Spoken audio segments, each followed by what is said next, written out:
The first step towards achieving your dreams is having the right coach. Get the best education with forensic classes by Diksha and make your net forensic exam dreams come true. Download the app now. Now we have to understand the blood clotting thing.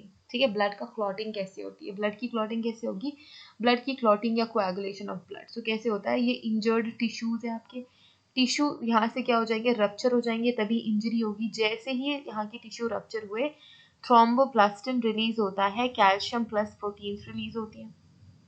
ठीक है, अब blood platelets क्या होती है, यहाँ की disintegrate हो रही है, वो रिलीज करती हैं platelet thromboplastin with calcium protein. अब ये दोनों ही थ्रोम्बोकाइनेज को एक्टिवेट करने का काम करते हैं।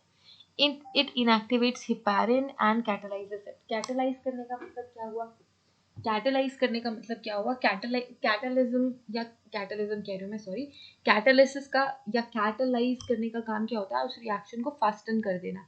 सो यहाँ पे जो इनएक्टिवेट, जो हिपैरिन है वो इनएक्टिवेट हो जाएगा, एंड हिपैरिन क्या करता है, ब्लड थिन करने का काम करता है। इट इज ब्लड थिनर, ये ब्लड थिन करने का काम करता है। सो जैसे ही हिपैरिन इनएक्टिवेट हुआ, ब्लड थिक होना शुरू हो जाएगा। दैट्स व्हाट वी वांट, है ना, हमें तो चाहिए कि कोएगुलेशन हो जाए, ब्लड ना बहे। अब क्या होता है, जो प्रोथ्रोम्बिन है, कैल्शियम के प्रेजेंस में थ्रोम्बिन में कन्वर्ट होता है, एंड ये कैटेलाइज करता है फाइब्रिन को, फाइब्रिनोजन से फाइब्रिन बनती है। अब ये जो फाइब्रिन है वो ब्लड सेल्स के साथ मिक्स होके क्लॉट या कोगुलम का फॉर्मेशन करती है। ठीक है, सो इस तरीके से ये प्रोसेस चलती है। I hope this is clear. ठीक है, सो इस तरीके से ब्लड क्लॉट होता है। सो जैसी इंजरी होती है, फिर आपके कई सारे फैक्टर्स रिलीज होते हैं। तो इनमें से सबसे ज़्यादा इम्पोर्टेंट ये है कि आपको ये पता होना चाहिए कि हिपैरिन का क्या काम है, इम्पोर्टेंट। ठीक है, fibrin important, fibrin and blood cells मिलके ही क्लॉट का फॉर्मेशन करते हैं।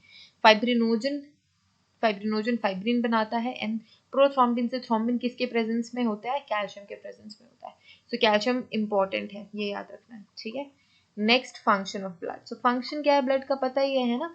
सो ऑक्सीजन ट्रांसपोर्ट करने का काम करता है, ट्रांसपोर्टेशन बहुत इंपॉर्टेंट है। सो ब्लड का मेन फंक्शन है transportation of food, respiratory gases that is carbon dioxide and monoxide, hormones, metallic intermediates, wastes, products, supply of raw materials, regulation of water balance, regulation of pH, body temperature, and it provides immunity. Immunity क्यों, WBCs। सो ये सारे काम है blood के, सारे important काम blood करता है। ठीक है, अब अगर हम ब्लड ग्रुपिंग्स की बात करें, ब्लड ग्रुप हम एक और वीडियो में अलग से डिस्कस कर लेंगे, लाइक डिटेल डिस्कशन कर लेंगे। ठीक है, सो ब्लड ग्रुप हमारे पास कौन कौन से हैं, हमें पता है कि ब्लड ग्रुप ए है, बी है, ए बी है एंड ओ है। ओके, सो ये ब्लड ग्रुप्स है। कैसे ये ब्लड ग्रुप्स फॉर्म होते हैं, we will discuss it in a separate video.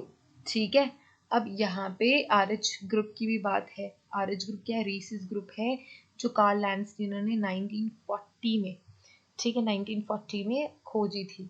जिन भी बंदों को आरएच, आरएच भी क्या है, एक तरीके का ये एंटीजन है, जिनके पास ये आरएच एंटीजन होता है उसे आरएच पॉजिटिव कहते हैं।